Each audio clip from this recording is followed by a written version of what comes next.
la Biblia y uno le pregunta, pero ¿por qué no entiende la Biblia? No, es que la Biblia está llena de simbolismos y es difícil de entender porque son puras figuras y no las entiendo. Y uno tiene que ser sabio para responder ante eso. Porque sabe, hermano mío, usted tiene que tener claro que la Biblia, primero que todo, no está lleno de simbolismos. No está lleno de simbolismos. La Biblia es clara y directa. La Biblia tiene simbolismos, tiene figuras. Pero ¿sabe? Todas esas figuras, todos esos simbolismos están claramente expresados, ¿sí o no? O enseñados a lo largo de la Escritura. O sea, ningún simbolismo o ningún tipo, ninguna figura queda al aire. El Señor expresa y muestra más adelante, ¿cierto? Según el estudio que uno tiene que hacer, lo que significaba eso.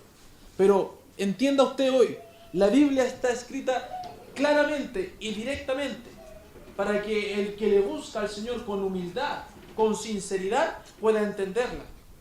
Aquel que le busca con egocentrismo, con orgullo, sí, va a estar enredado, va a decir, no entiendo nada, va a estar leyendo algo ajeno.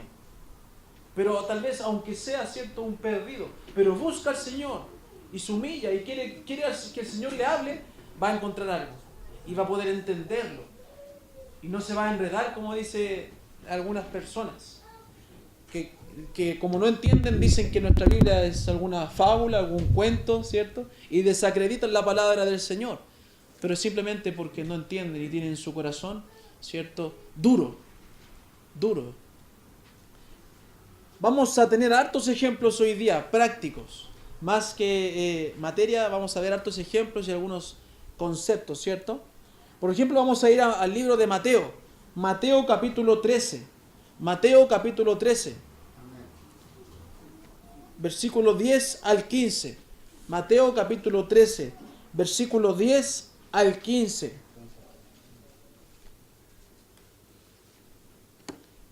Mateo capítulo 13.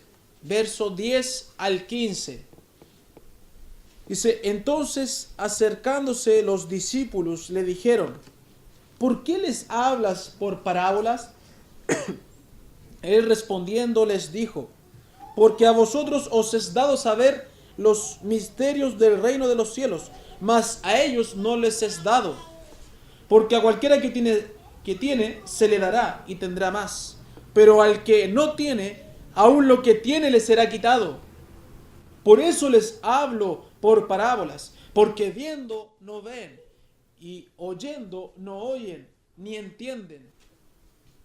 De manera que se cumple en ellos la profecía de Isaías que dijo, de oído oiréis, y no entenderéis, y viendo veréis, y no percibiréis. Porque el corazón de este pueblo se ha engrosado, con los oídos oyen pesadamente, y se han cerrado sus ojos para que no vean con los ojos, y oigan con los oídos, y con el corazón entiendan y se conviertan, y yo los sane. Mire lo que pasa cuando el corazón, ¿cierto?, es orgulloso y uno busca así al Señor. El Señor no les habla.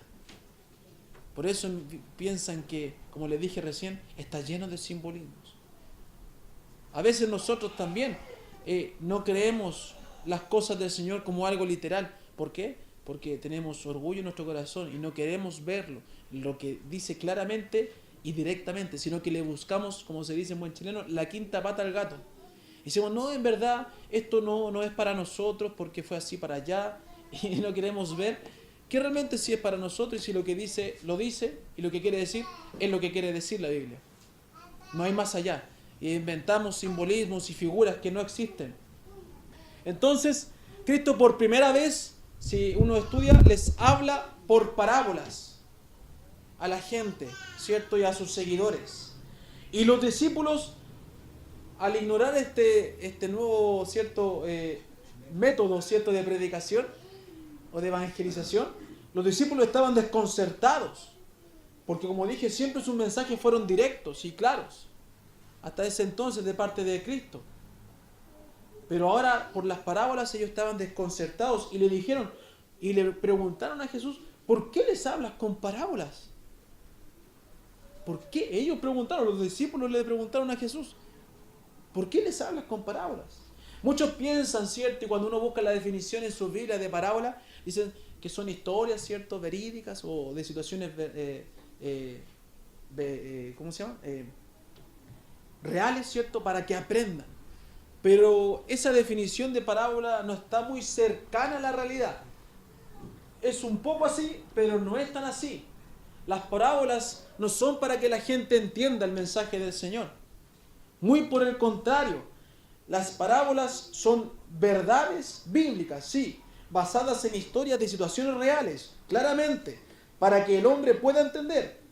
Pero en verdad las parábolas tienen como propósito cegar el entendimiento de los incrédulos. Como le he dicho todo este instante, de aquellos que buscan al Señor, pero con orgullo, para cuestionar la palabra, para probarle, para tentarle, para luchar. Las parábolas fueron para aquellos que, cierto, tenían el corazón engrosado, como dice acá, y no entendían lo que Cristo quería decir. Entonces era para los incrédulos, no así para los creyentes que podían entender, que podían recibir una explicación después también de parte de Cristo mismo, de lo que Él quería decir. Entonces las parábolas están para esconder la verdad a los incrédulos, ¿cierto? Para aquellos que egocéntricamente buscan a Dios, ¿cierto? No recibirán el mensaje profundo y el mensaje claro de parte de Dios. A veces algunos vienen a escuchar, vienen a la iglesia y vienen a escuchar y realmente no están escuchando nada. Así que si hoy no está escuchando nada, exhorte su vida. Algunos sí vienen a escuchar la palabra del Señor, anhelantes, sedientos de la palabra del Señor. Cansados, sí, enfermos, sí, pero con ganas de escuchar, con ganas de aprender. Pero a veces algunos vienen y no están oyendo, pero no oyen. Están viendo, pero no ven. Yo la semana hablé claramente de la inmutabilidad de la palabra. Y luego una persona me habla y me dice que le pide algo al Señor y el Señor se lo perdona, un pecado. Y le dije, usted no escuchó nada entonces de lo que hablé. Porque el Señor no hace oído, ¿cierto? ¿Cómo se llama? Oídos sordos, ¿cierto? A nuestros pecados. O sea, si le pedimos algo que no está conforme a su voluntad, Él no está diciendo que lo aprueba. Si le pido permiso para pecar, Él no está diciendo que sí, hazlo nomás. Juan claramente dice que debemos pedir conforme a su voluntad. Conforme a su voluntad. Algo que esté de acuerdo a las Escrituras. Entonces le dije, acabo de predicar de la inmutabilidad de la palabra y usted me pregunta esto. Por eso dice acá Juan, Mateo dice que oyen, pero no están oyendo. Ven, pero no están viendo realmente. Y por eso después no entienden. Y por eso después se excusan en que no, es que es muy difícil de entender la palabra del Señor y son muchas figuras y tipos. No son muchas, son pocas. Lo que más habla la Biblia son cosas literales y directas, claras. No tantas figuras.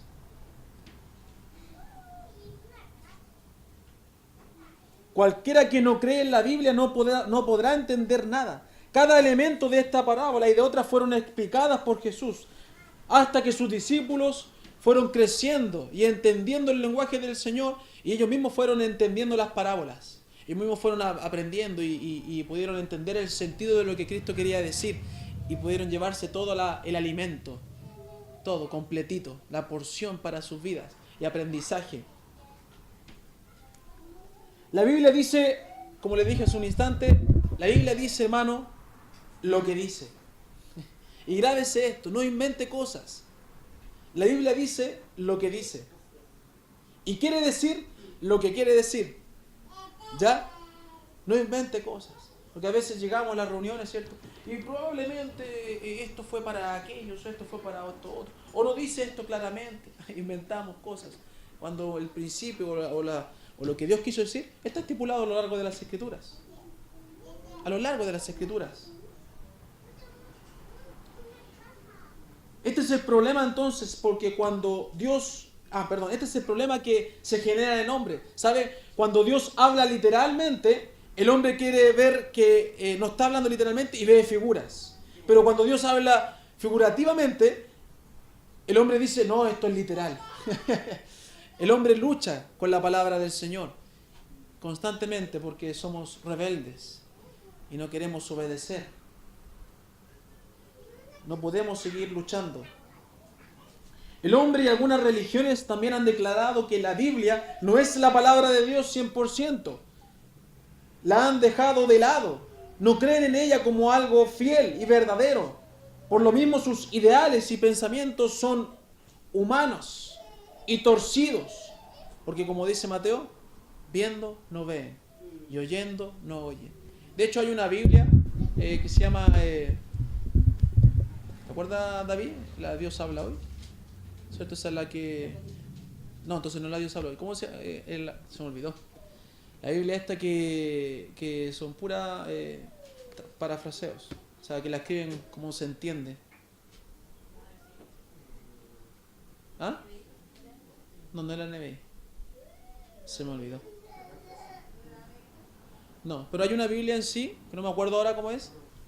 Sí, ¿te acuerdas? Sí, pero la idea, que así como usted la entiende, la escribe y acomodan todo. Transliteral, sí, pero no me acuerdo cuál es la editorial, ni tampoco el nombre. Eso lo han hecho, y esa Biblia la usan algunas religiones y algunas iglesias, cambiando todo, cambiando todo. Yo le contaba de esa iglesia que dice, ven como quieras, sé tú mismo. y, y el pastor tiene más estilo que yo. ¿Ah? Un gallo. ¿Ah? Si yo era vanidoso, este me ganó. ¿Eh? Me ganó, encachado el pastor. Me gustaría vestirme así como él para predicar. ¿Ah? Ven como quieras. Entonces van torciendo porque no toman la Biblia como algo serio, como palabra de Dios, no la toman como algo literal. O sea, Dios habla de la vestimenta, Dios habla del comportarse, Dios dice que no podemos añadir ni extraer ninguna palabra de lo que Él ha expresado. ¿Te la tomó la mano? Ah, bien.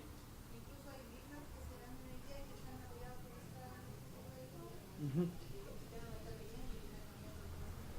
Así es. Voy a traer el nombre. Yo me acordé la semana, pero se me olvidó ahora cómo se llama la Biblia en sí. Pero la idea está clara, ¿cierto? Entonces debemos tomar, hermano mío, cuando hagamos nuestro devocional, cuando leamos, cuando estudiemos, cuando profundicemos la Escritura, ¿sabe lo que debe hacer usted, hermano mío? Tomar cada texto, cada palabra como literal. Literalmente, como lo expresa. Interpretando lo que Dios quiso expresar. ¿Se acuerda cuando hablamos de acomodando lo espiritual a lo espiritual? Palabras espirituales, ¿cierto? A interpretación espiritual. A vidas espirituales. A menos que claramente sea empleado alguna figura o un simbolismo, pero claramente tiene que ser empleado eso para que podamos cambiar o entender el sentido diferente de lo que estaba diciendo. Entonces, de esta declaración, entonces, de todo lo que hemos hablado, se desprende el principio que explica esta idea. Estamos hablando, ¿de acuerdo en lo que estudiamos anteriormente? El principio de... ¿Quién hizo hermenéutica? Harto lo hicieron ya, se me ha olvidado. Este es el principio que más me aprendí yo. Cuando tomamos la Biblia como literal. Despierte, hermano, despierte.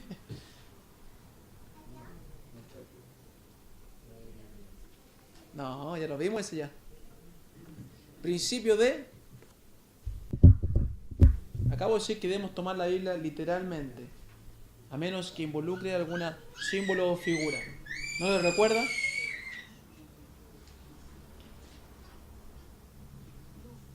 Todas las horas que el pastor Luis le enseñó.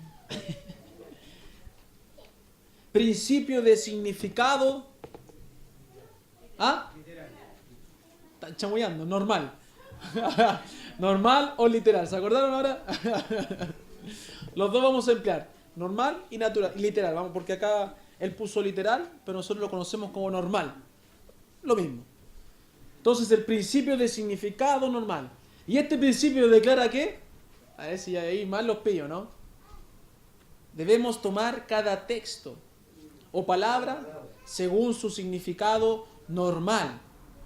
A menos que el contexto o la enseñanza general de las Escrituras declaren o enseñen que tiene un significado figurativo. Se lo digo de nuevo para que lo pueda escribir. Que lo dije de memoria.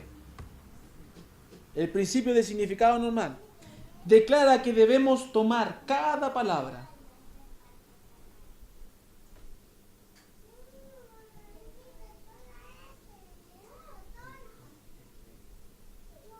en su significado normal.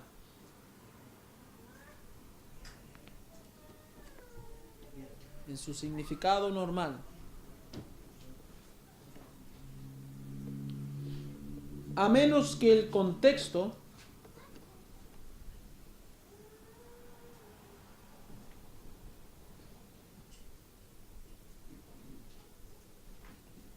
o la enseñanza general de las Escrituras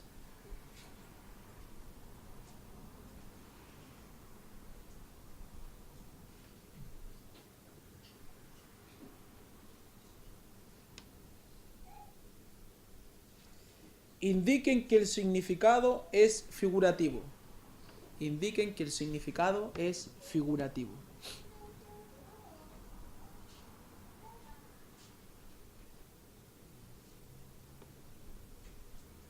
¿Ven? ¿Alguien se quedó atrasado o algo? ¿No?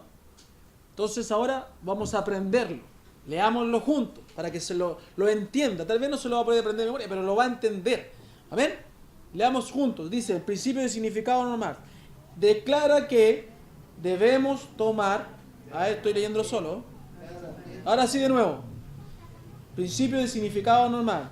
Declara que debemos tomar cada palabra en su significado normal, a menos que el contexto o la enseñanza general de las Escrituras indiquen que el significado es figurativo. ¿Lo entendió? ¿Sí? ¿Bien? ¿Por aquí también? ¿Bien? Vamos a explicarlo con ejemplos, así que no se preocupe. Va a entenderlo más claramente. Entonces, cuando hablamos de significado normal, ¿cierto? Este principio al final estamos hablando del significado normal. Hablamos de un significado, ¿cierto? Del significado común u ordinario de la palabra, ¿cierto? El significado literal. Un río quiere decir un río, ¿cierto?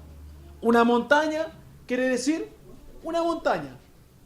No, es que la montaña quiere decir que realmente era una isla llena de habitantes. No.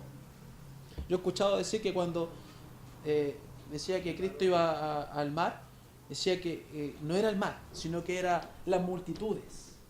No, yo no, sinceramente ya no sé qué tanto ha profundizado, estudiado esa persona que declara eso, pero cuando Cristo iba al mar, para mí iba al mar.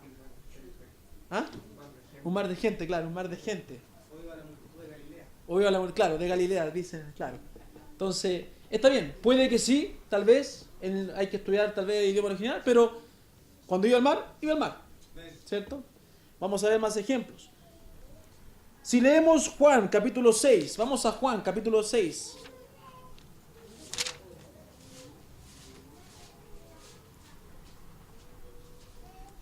Juan capítulo 6, verso 19.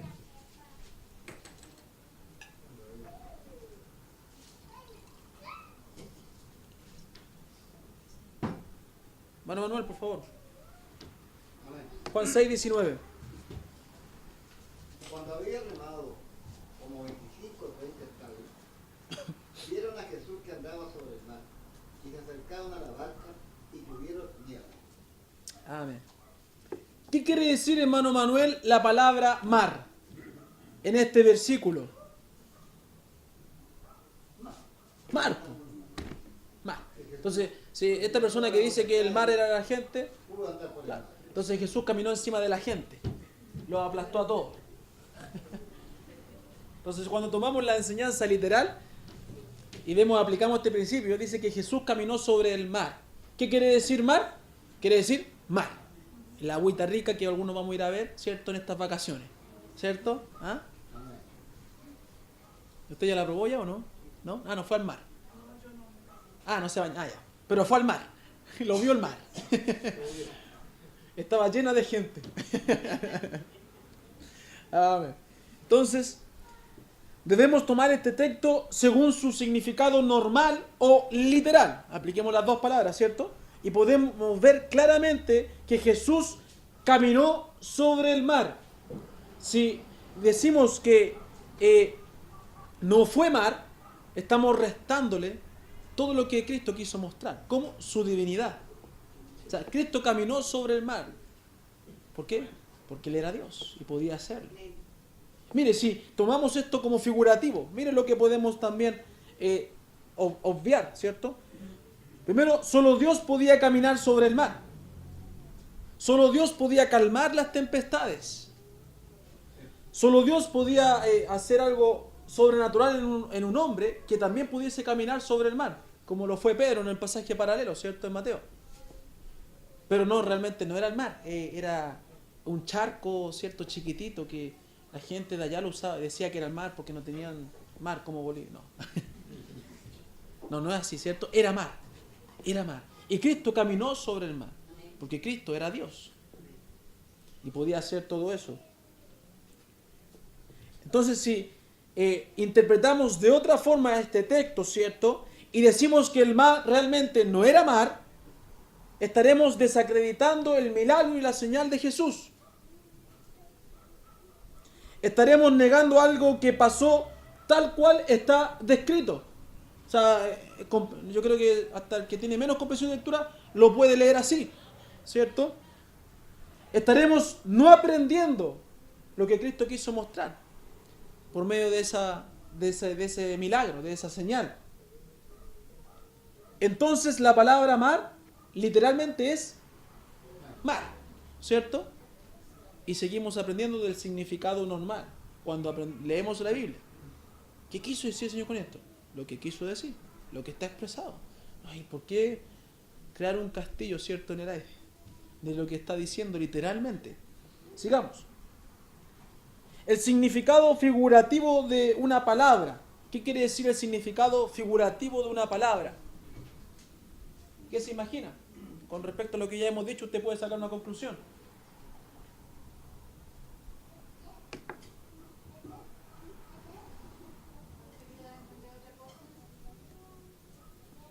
¿Ya? Se puede darlo como ejemplo. El significado figurativo. Si hemos hablado del significado normal, ¿cierto? ¿Qué es el significado figurativo? Lo opuesto. O sea, cuando no tomamos algo como literal o normal. Y la Biblia claramente lo está expresando de esa forma. ¿Cierto? Cuando no tomamos algo como literal o normal. Si leemos Juan 6:35, Juan 6:35, dice, Jesús les dijo, yo soy el pan de vida, el que a mí viene nunca tendrá hambre, y el que en mí cree no tendrá sed jamás. E incluso le dijo, ¿cierto?, en el capítulo 4 la mujer samaritana, ¿se acuerdan? Que si bebía de esta agua no tendría sed jamás. Nunca más tendría que sacar necesidad de agua. Porque Él cubre, ¿cierto?, nuestras necesidades. Pero ese es otro mensaje. Entonces, según el versículo 35, en este versículo debemos interpretar la palabra pan como un pan normal. Como ese pan que trae el hermano Eduardo. Gordito y rico ahí.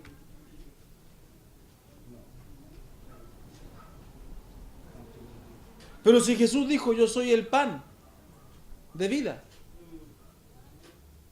¿cómo debemos interpretar este versículo? ¿Como algo normal, literal, o como algo figurativo?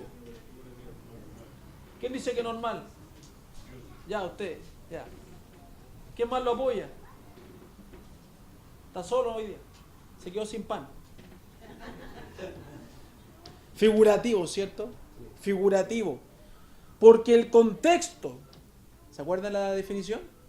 Dice, a menos que el contexto, la enseñanza general de las Escrituras indiquen que tiene un sentido o significado figurativo. El contexto y la enseñanza general de las Escrituras indica, cierto, que la palabra pan no está ocupada en su sentido normal, porque Jesús vino en forma de pan. No, vino en forma de hombre, se hizo hombre, ¿cierto? Entonces, obviamente es una figura, es un simbolismo.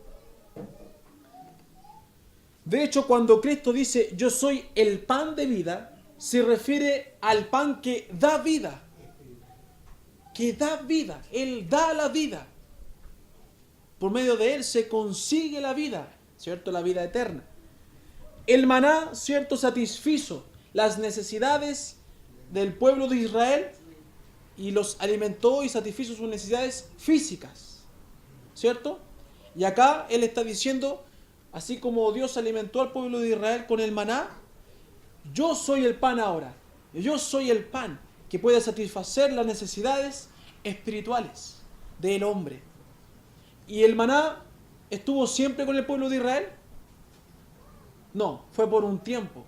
En cambio, el Señor vino a satisfacer las necesidades espirituales y por siempre. No por un momento, no por una temporada, ¿cierto? Por siempre Él vino a dar la vida, esa vida eterna. Entonces, en Juan 6:35, la palabra pan se usa en sentido figurado o figurativo, ¿cierto? Es un símbolo. Otros ejemplos. Éxodo 12, versículo 3. Mano Juan Rodrigo, por favor, ¿me puede ayudar? Éxodo 12, verso 3. ¿Y quién más está atrás? Mano Daniel Sánchez. Juan capítulo 1, verso 29. Éxodo 12, 3. ¿Ah? Éxodo capítulo 12, verso 3. Hablad a toda la congregación de Israel diciendo, en el 10 de este mes, tómese cada uno un cordero según la familia de los padres, un cordero por familia. Entonces, hermano Juan, usted, no sé si lleva unos minutos acá, ¿cierto? ¿Ha captado la idea? Ya.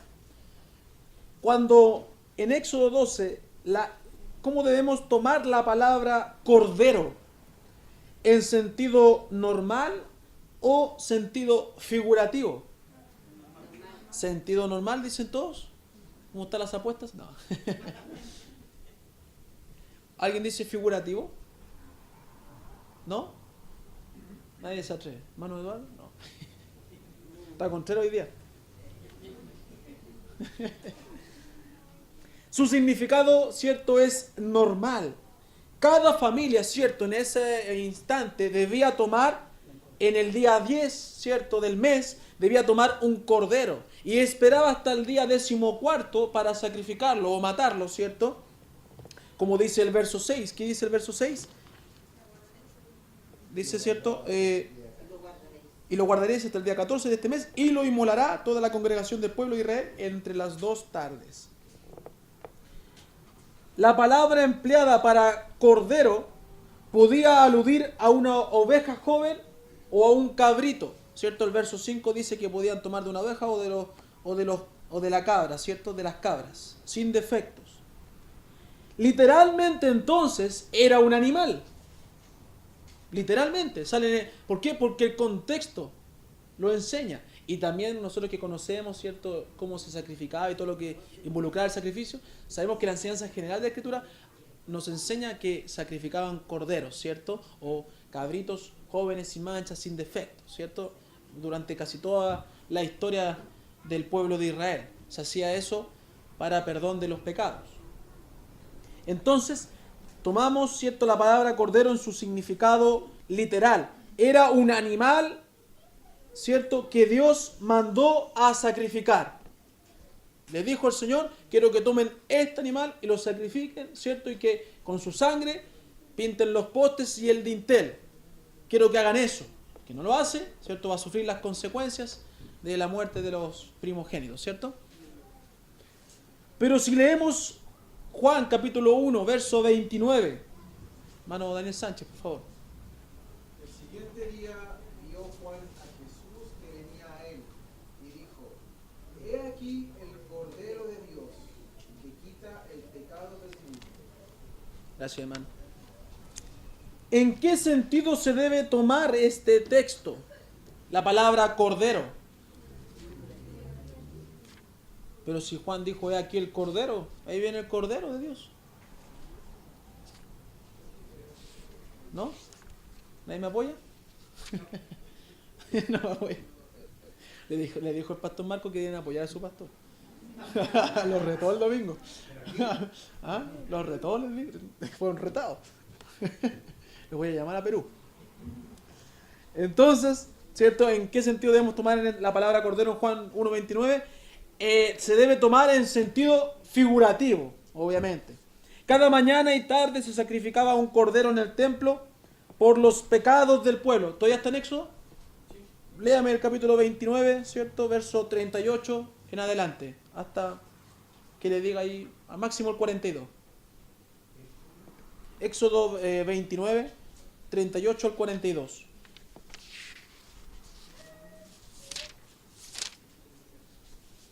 Esto es lo que ofrecerás sobre el altar: 2 corderos de un año cada día continuamente. Ofrecerás uno de los corderos por la mañana y otro cordero ofrecerás a la caída de la tarde. Además, con cada cordero una décima parte de un efa de flor de harina amasada con la cuarta parte de un hin de aceite de olivas machacadas, y para la libación la cuarta parte de un hin de vino. Y ofrecerás el otro cordero a la caída de la tarde, haciendo conforme a la ofrenda de la mañana y conforme a su libación, en honor grato, ofrenda encendida a Jehová. Esto será el holocausto continuo por vuestras generaciones, a la puerta del tabernáculo de reunión delante de Jehová, en el cual me reuniré con vosotros para hablaros allí. Allí me reuniré con los hijos de Israel, y el lugar será santificado por mi gloria. Y santificaré el tabernáculo de reunión y el altar. Santificaré asimismo a Aarón y sus hijos, para que sean mis sacerdotes. Y habitaré entre los hijos de Israel, y seré su Dios. Y conocerán que yo soy Jehová su Dios, que los saqué de la tierra de Egipto, para habitar en medio de ellos. Yo, Jehová su Dios. Amén. Entonces podemos ver, y acá respaldamos el capítulo que leyó hermano Juan delante de Éxodo 12. Podemos ver, según el contexto, ¿cierto? Y según la enseñanza general de la Escritura, que el pueblo de Israel debía hacer esto sagradamente, ¿cierto? Y ceremonialmente todos los días, la mañana, en la tarde, ¿cierto? Estar sacrificando animales. Literalmente eran animales. Y no cualquier animal, sabemos todo los protocolos que había, ¿cierto? Entonces, el pueblo de Israel hacía eso. Pero Juan dijo, he aquí el Cordero de Dios que quita el pecado del mundo. ¿Qué quiso decir? ¿Qué dice Isaías 53, verso 7? 53, verso 7. Isaías 53, verso 7.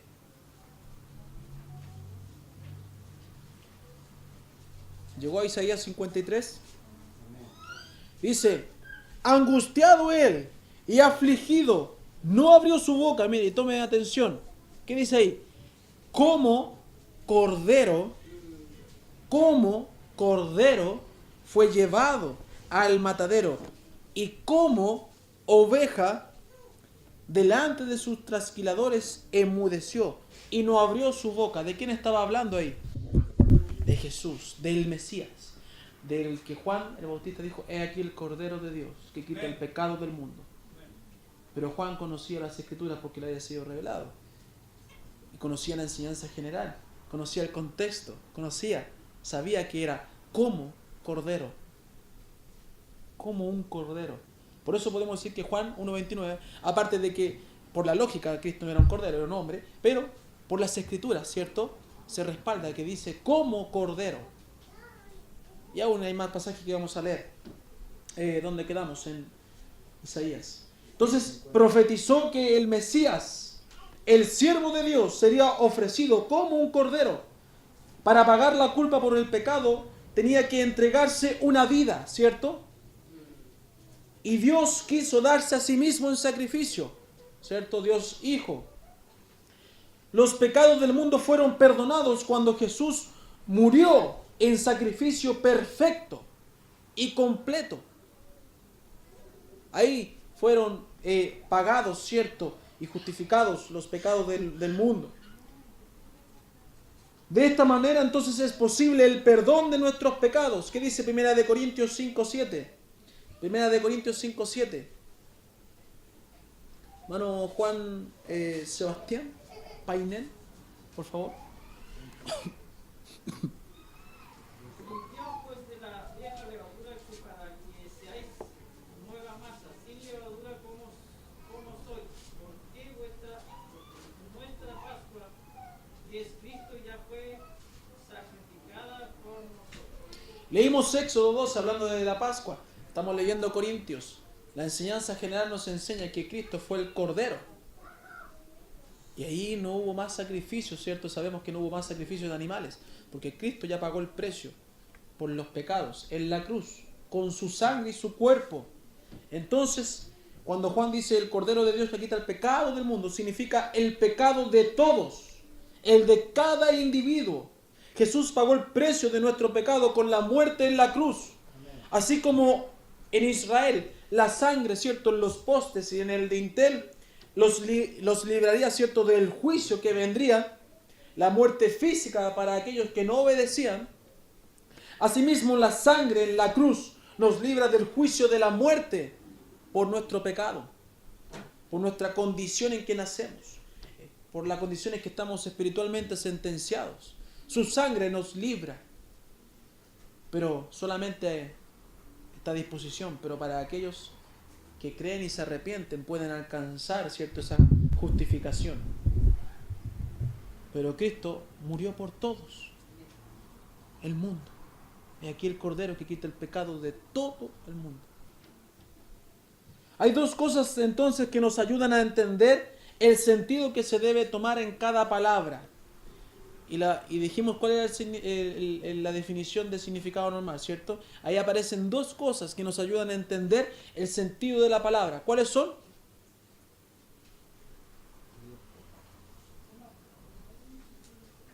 ¿Ah? No.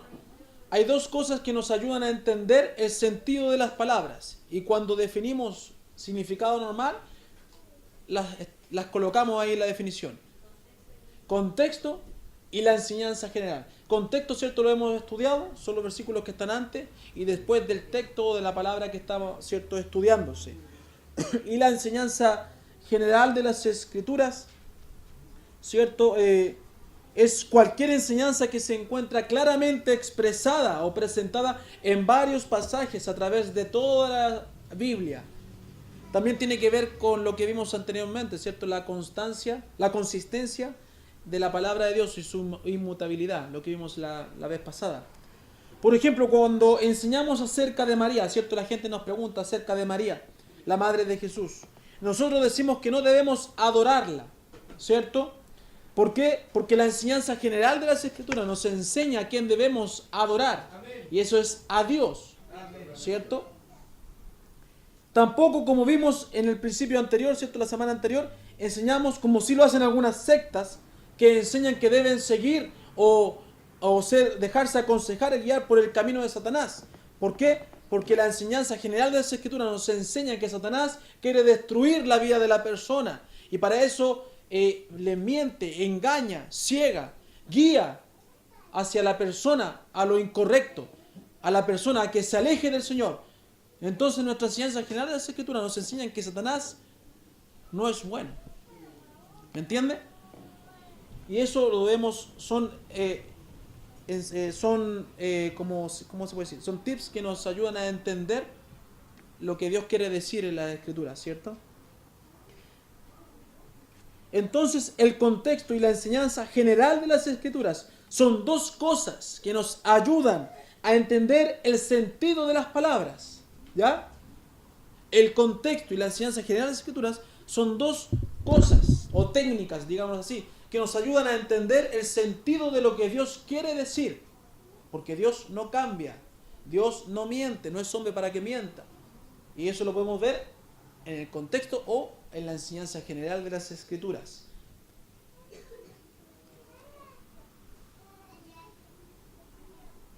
Puede emplear estas técnicas juntas o por separado para entender lo que Dios quiere decir o mostrar en su palabra, para así edificar su vida correctamente.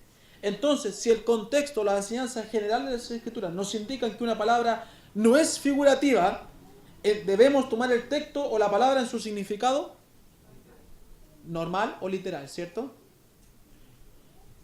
Leía yo una historia, ¿cierto?, de un hombre que tomó el capítulo 2 de Génesis. Vamos al capítulo 2 de Génesis, ¿cierto? Ya lo leímos los primeros días el día 1 de enero. Tomó el capítulo 2 de Génesis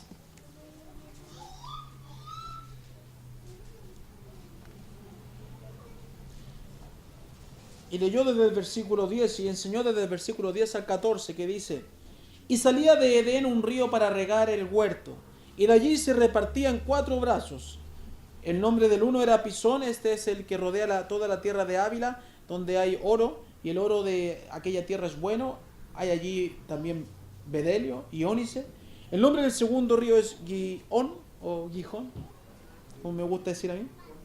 Este es el que rodea toda la tierra de Cus. Y el nombre del tercer río es Hidekel. Este es el que va al oriente de Asiria. Y el cuarto río es el Éufrates. Hasta el 14. El cuarto río es el Éufrates. Entonces este hombre leyó esta historia y quiso enseñar. Y tomó estos 4 brazos, ¿cierto?, del río en Edén. Y dijo en su predicación, y lo interpretó de tal forma que dijo que un río, ¿cierto? Primero Pisón, dijo, es la prudencia. El segundo es el Pisón, Gijón, ¿cierto? Es la templanza.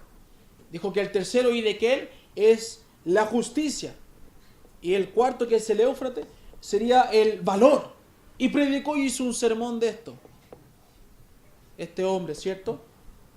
Pero según lo que hemos estudiado, este hombre no interpretó este texto en su sentido normal o literal, ¿cierto? Sino que lo espiritualizó. Ya le voy a dar la definición de espiritualizar. Realmente lo que vemos en este texto es un río, literal, que se divide en 4 ríos literales. Todavía está el río Éufrates. Son 4, es algo literal.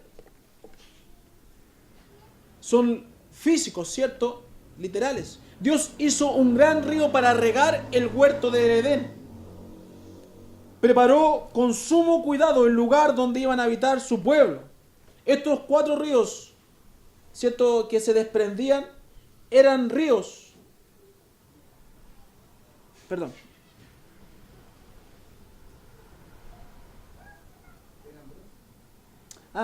Estos 4 ríos entonces que se desprendían eran realmente ríos literalmente, ¿cierto? Eran ríos referencia para los que en ese instante habitaban la tierra. Existían esos ríos. Pero esos 4 ríos daban una ubicación para el huerto del Edén. Servían solamente para dar una ubicación, pero no exacta. De hecho, usted puede ir a los mapas y buscar esos ríos y ya no están, algunos. Yo siempre pensaba, ¿y por qué nadie ha encontrado el huerto del Edén? Si están los 4 ríos, pueden llegar. ¿Cierto? Pero no funciona así. Sabemos que después vino el diluvio. Y el diluvio, ¿cierto?, destruyó muchas cosas. Y también cambió el sentido y la ubicación de ciertos ríos, de ciertas aguas, de ciertos mares. Hizo su trabajo también el Señor. La nueva Jerusalén, la habitación de los hijos de Dios en el futuro, ¿sabe qué va a tener? Un río. Un río. Vamos a Apocalipsis 22, 1 al 2. Al otro extremo. De Génesis al Apocalipsis. Este hombre hubiera sido bueno, hermano Cecilia, que hubiera leído el otro extremo de la Biblia, hubiera entendido mejor.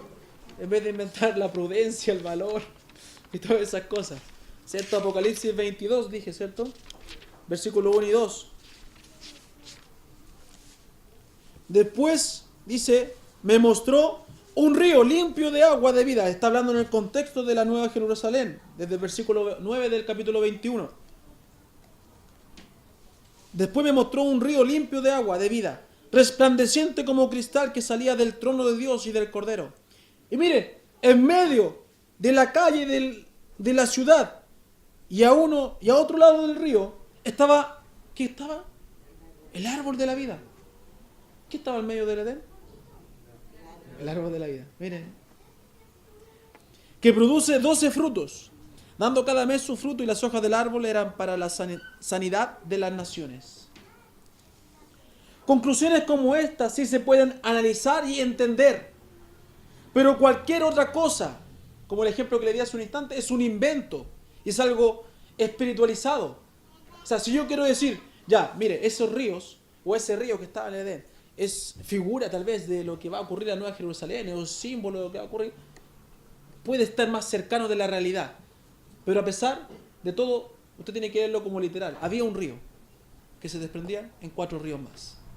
Había un árbol de la vida que estará también en la Nueva Jerusalén, cuando nosotros, ciertos los hijos de Dios, la habitemos.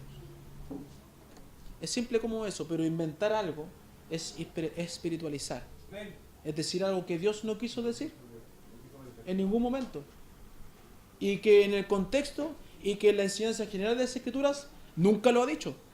Nunca dijo después en otro capítulo que esos 4 ríos eran la prudencia, el valor y la honestidad y no sé qué más. ¿Cierto? ¿Va entendiendo, hermano? ¿Sí? Aparte, hermano Daniel. ¿Ven? ¿Sí? ¿Alguna duda? ¿Ha sido literal para usted o ha sido figurativo todo lo que he dicho? ¿Está lleno de símbolos lo que estoy diciendo? Mire, otro ejemplo. En otra ocasión, en el siglo V, ¿cierto? Un predicador hizo un estudio para explicar la parábola del sembrador. Creo que en otro principio también hablamos de que alguien hizo un estudio de la parábola del sembrador. Otro más hizo. Parece que se han caído harto en ese sentido. No leen lo que sigue después. La parábola del sembrador. Tomó, ¿cierto? Cuando habla de los frutos de la buena tierra y dice que dará fruto a 30, a 60 y a 100 por uno, ¿cierto? O sea, él tomó ese porcentaje y dijo que cuando dijo 30% hablaba que dar fruto en el matrimonio. El 60% dijo que va a dar fruto en las viudas. Y cuando habla del 100% se refiere a la virginidad.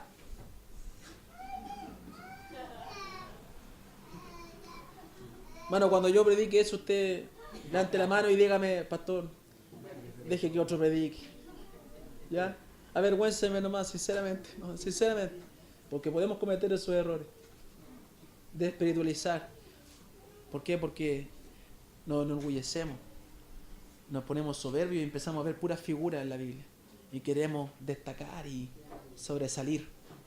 Cuando Dios claramente quiere decir algo. Que va a dar fruto. Y se está hablando figurativamente de gente. Sí, de donde se sembró la semilla en la gente. Pero no está hablando de otras cosas más que eso. ¿Por qué? Porque el contexto, más adelante, explica la parábola. La explica. Entonces lo más probable es que este predicador no estudió más allá. Y no vio el contexto y la enseñanza general. Por eso vio simbolismos y vio figuras. Y no vio que era algo literal, ¿cierto?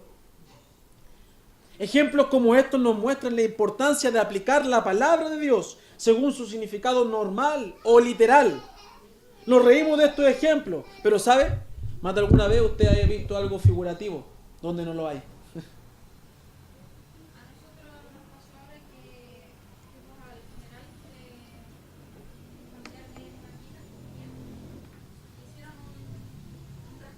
Uh-huh. Una ceremonia católica. Y la persona que habló, que era diácono, habló sobre la parábola del crecimiento de la semilla, como crecimiento espiritual, pero él lo hizo ver como que todas las personas que estaban ahí eran semillas de la persona que había muerto, que tenían que ser cosechadas ahora. Entonces era como que pensaba un montón la palabra de Dios.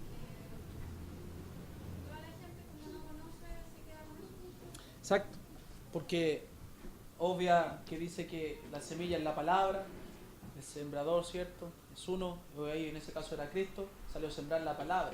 Entonces al dar fruto, la persona se salva, cree en Jesús.